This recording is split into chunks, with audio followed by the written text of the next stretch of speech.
ভাবছেন? এরকম প্রাকৃতিক সুন্দর কোলাহলমুক্ত পরিবেশে সময় কাটাতে যাবেন? একটি দিনে শহরের ইট পাথরের জঙ্গল ছেড়ে নিজের মনের ফটোগ্রাফারকে সঙ্গী করে এই নদীর পাশের সবুজায়নের মাঝে কিছুক্ষণ হারিয়ে যাবেন নিজের মনের সাথে? তাহলে চলুন যাওয়া যাক কাঁঠালবেড়িয়া, সুন্দরবনের প্রবেশদ্বারের ম্যানগ্রোভ নদী এবং বন্যপ্রাণীর মায়াময় জগতে, যেখানে গেলে কিভাবে মানুষেরা সুন্দরবনের নদীতে খাড়িতে নৌকা করে মাছ ধরতে যায় সেটার আভাস আপনি পাবেন। চলুন তাহলে আমাদের সাথে এই ভিডিওর মাধ্যমে এই মায়ার জগৎটি ঘুরে দেখতে।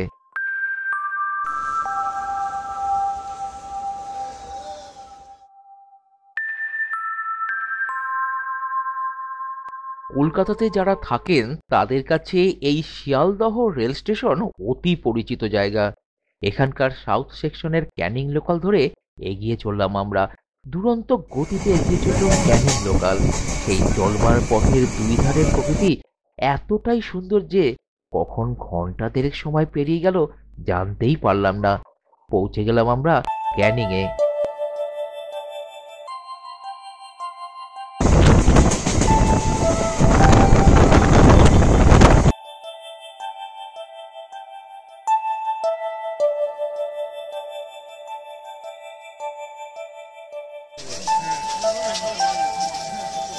এখন চলে এসেছি এই মুহূর্তে ক্যানিং স্টেশনে।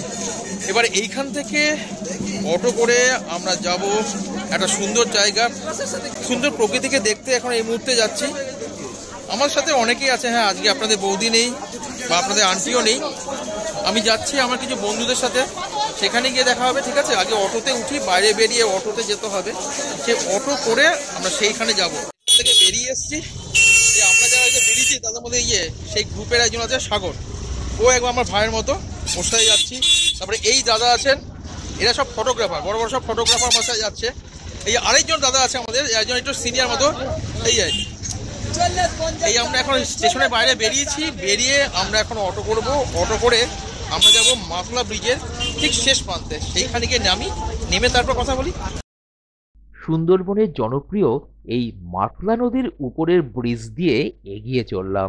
দুই পাশে তখন ম্যানগ্রোভ অরণ্য ও নতুন উন্নয়নের সৌন্দর্য।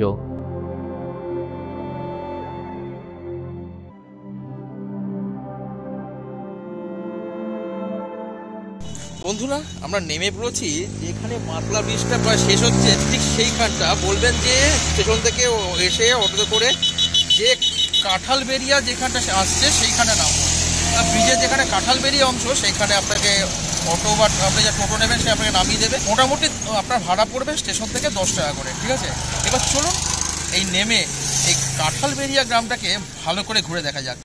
এই ব্রিজের পাশ দিয়ে নেমে যাওয়ার জন্য একটি রাস্তা আছে। আমরা সেই রাস্তা দিয়ে নিচে নামবার জন্য এবারে এগিয়ে চললাম। সামনে পরে ডান দিকে যে আছে নামতে হবে, সেই ব্রিজের নিচে নামার যে একটা রাস্তা আছে, বলবেন কাঁঠালবেড়িয়া যেটা বললাম, সে নামলে পরে আপনাকে সে নামিয়ে দেবে। তারপরে সিঁড়ি দিয়ে নিচে নেমে আসবেন। নেমে যদি ইচ্ছা করে এই ডান দিকের এই গ্রামটা দেখে নিতে পারেন। নাহলে সোজা নামার পর দেখবেন যে ব্রিজের তলা দিয়ে চলে যাচ্ছে একটা রাস্তা, সেটা হচ্ছে কাঁঠালবেড়িয়া অঞ্চল। সেইখানে আপনারা চলে যেতে পারেন। কিন্তু আগে এই জায়গাটাকে ভালো করে দেখে নিই। সামনে সুন্দর একটি গ্রাম, আর সেই গ্রামের এক সুন্দর জলাশয়। চারিপাশে অসাধারণ সবুজ প্রকৃতি, আর সেই জলাশয়ের মধ্যে এবং জলাশয়ের পাশে আনন্দে খেলা করছিল বিভিন্ন হাঁসের দল।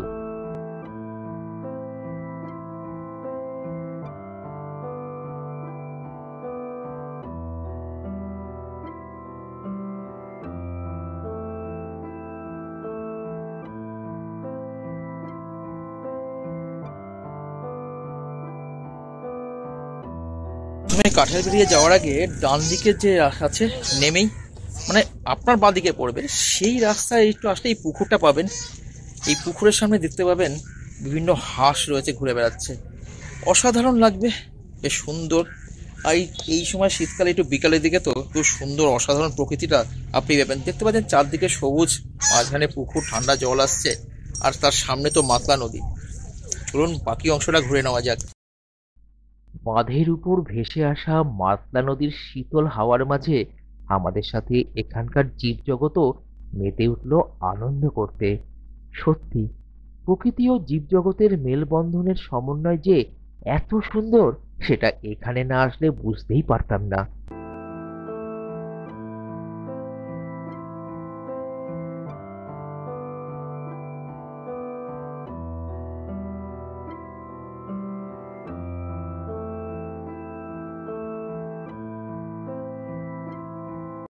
এবার এখন এই হাঁসের ছবি নিয়ে ব্যস্ত।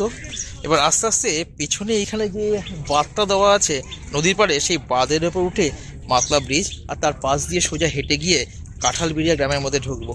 চলুন আস্তে আস্তে দেখা যাক। খুব সুন্দর জায়গা, কিন্তু অসাধারণ লাগে। ঠিক আছে, চলুন যাওয়া যাক। ব্রিজ পেরিয়ে মাতলা নদীর পাড়ের গ্রামের প্রবেশপথের নদী বাঁধের উপরে প্রবেশ করতে থাকলাম। কখনো হালকা, আবার কখনো ঝোড়ো হাওয়ার সাথে সুন্দরী মাতলা নদীর থেকে ভেসে আসা জোরালো শীতল হাওয়ার মাঝে সেই সুন্দর অঞ্চলের দিকে এগিয়ে চললাম আমরা। সুন্দরী মাতলা নদীর বুকে দাঁড়িয়ে থাকা নৌকা এবং গাছের ফাঁক দিয়ে সেই নদীর দৃশ্য, সাথে সেই নদীর পাড় বরাবর বেঁধে রাখা সুন্দরবনের বিভিন্ন খাড়িতে মাছ, কাঠ এবং মধু সংগ্রহ করতে যাওয়ার নৌকাগুলিকে অসাধারণ লাগছিল। সুন্দরবনের প্রবেশপথের অসাধারণ প্রাকৃতিক সৌন্দর্য আমাদের সামনে অসাধারণভাবে মেলে ধরল নিজেকে। এই জায়গাটির নামই হলো কাঁঠালবেড়িয়া। শহরের কোলাহল থেকে একেবারে শান্ত পরিবেশের মাঝে সুন্দরবনের আমেজ, তারই সাথে যারা ছবি তুলতে ভালোবাসেন তাদের কাছে এক স্বর্গরাজ্য। একই সাথে নিজের মনের মানুষটির সাথে প্রকৃতির মাঝে কিছুক্ষণ সময় কাটানোর অপূর্ব পরিবেশ। এখানে আসবার সময় যে মাতলা নদীর উপরের বৃষ্টি পেরিয়ে এলেন, সেটিকে এই পরিবেশের মাঝখান দিয়ে দেখতে অপূর্ব লাগছিল। নদীর জলের প্রতিচ্ছবিকে আন্দোলিত করে এগিয়ে চলা মাছ ধরবার নৌকা আমাদেরকে যেন কোনো সুন্দর সঙ্গীতের আবেশকে মনে করিয়ে দিচ্ছিল।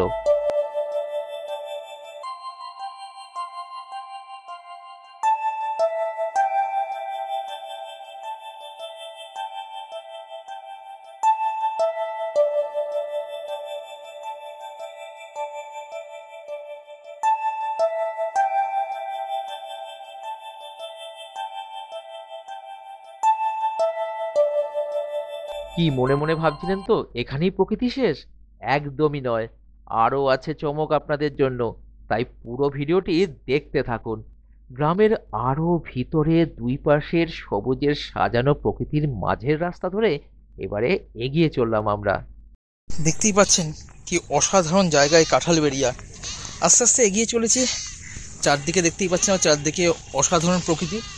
এই চারদিক দিয়ে এই মাতলা নদী যখন জল প্রচণ্ড বেড়ে যায় তখন এখানে ঢুকে পড়ে। এখন এই সময় ভাটার সময়, তাই এখন জল নেই। আর শীতকাল বলে একটু জলও কম আছে। তো বর্ষাকালে এই সম্পূর্ণ জায়গাটা পুরো ডুবে থাকে। আপনারা ইচ্ছা করে বর্ষাকালেও আসতে পারেন। আর এই শীতকালে তো চলে আসবেন, রোদে তো তাপমাত্রা বেশি লাগবে না, আর ঘুরতেও ভালো লাগবে। আর যারা ওই ছবি তোলেন আমাদের এই গ্রুপের মতো, তাদের জন্য তো অসাধারণ জায়গা, সাবজেক্টের কোনো অভাব নেই। চলে আসুন। কেমনভাবে আসবেন, কিভাবে আসবেন, সেটা অবশ্যই ডেসক্রিপশন বক্সে আমি দিয়ে দেবো, আপনারা দেখে নেবেন। আর হ্যাঁ, এত কষ্ট করে আসছি শুধুমাত্র কিন্তু আপনাদের জন্য, তাই লাইক, সাবস্ক্রাইব আর কমেন্ট করুন একটু বেশি করে। ঠিক আছে, চলুন এগিয়ে বাকি অংশটাও দেখে নেওয়া যাক। যত গ্রামের ভিতরে প্রবেশ করছিলাম, ততই গ্রাম্য জীবনের বৈচিত্র্য আমাদের চোখের মাঝে ধরা পড়ছিল। বাঁধের উপর দিয়েই রাস্তা, আর সেই রাস্তার একদিকে গ্রামের বসতি, আরেকদিকে নদীর জলধারা। আর সেই চলবার পথের দুই ধারে প্রকৃতিকে এখানকার মানুষেরা সৃষ্টি করেছে বিভিন্ন গাছ লাগিয়ে। আরো এগিয়ে গেলাম গ্রামের ভিতরের দিকে। দূর থেকে দেখতে পেলাম বিভিন্ন খাড়ির মাঝে ছোট ছোট বাসস্থান, এবং নদীতে মাছ ধরতে যাওয়ার নৌকাকে যেন সাজিয়ে রাখা হয়েছে এই প্রকৃতিকে আরো সুন্দর করে তুলে ধরতে আমাদের সামনে। আর এদিকে সূর্যদেবের গোধূলির দিকে এগিয়ে চলবার সময় সূর্যের সেই আলো যেন পরিবেশটিকে রূপকথার জগতের সাথে একাত্ম করে তুলছিল।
দেখতে পাচ্ছেন এই যে পেছনে এই মাঠটা দেখছেন এখন খেলছে, দেখুন পেছনে বাচ্চারা খেলছে।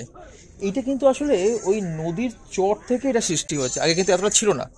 কিন্তু যখন জল হয় পুরোটাই গিয়ে এই জায়গাটা পুরোটা কিন্তু পুরো ডুবে যায়।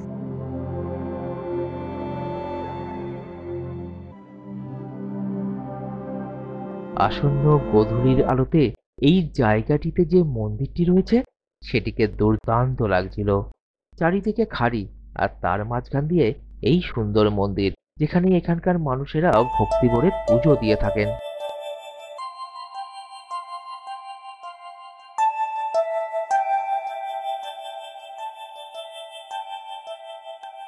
এই মন্দিরের একটু সামনেই ছোট ছোট খাড়ি বাঁধের উপর দিয়ে দেখা গেল একদিকে নৌকার যেন সভা বসেছে এমন ভাবে সাজিয়ে রাখা, আর তারই অন্যদিকে একটি সুন্দর ছোট্ট ঘর। শিল্পীর কল্পনাতে কোনো ছবি যখন প্রাণবন্ত হয়ে ওঠে তখন সেই ছবির থেকে দেখবেন চোখ ফেরানো যায় না। এখানকার পরিবেশটাও যেন অনেকটা সেরকমই মনে হচ্ছিল। এখানকার লোকেদের জীবিকার জন্য তৈরি নৌকা, মাছ ধরবার জাল আর ভাঙাচোরা কিছু নৌকার অংশ যে এত সুন্দর হয়ে উঠতে পারে, এই পরিবেশের মাঝে সেটা বোধহয় এখানে না আসলে বোঝানো সম্ভব হবে না।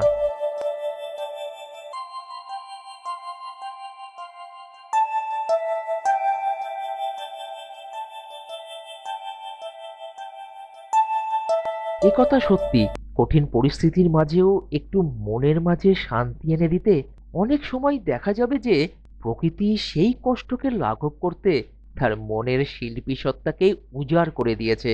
এই গ্রামটি এবং এখানকার প্রকৃতি ও পরিবেশ যেন সেটাই মনে করিয়ে দিচ্ছিল।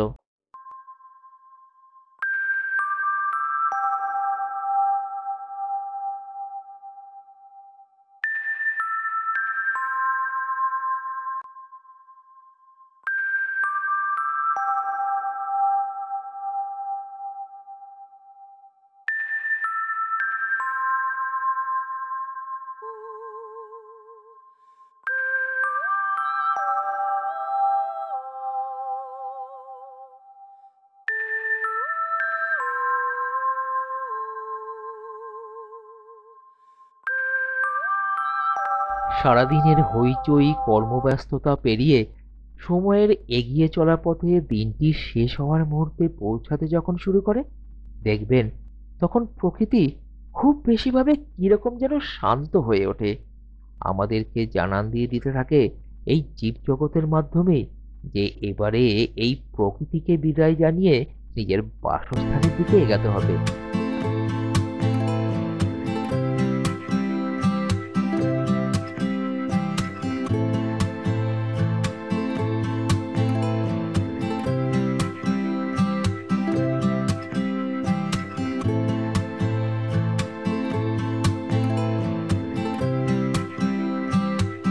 আকাশের লালচে সোনালি আলোর আভা জানান দিল সন্ধ্যের আগমন।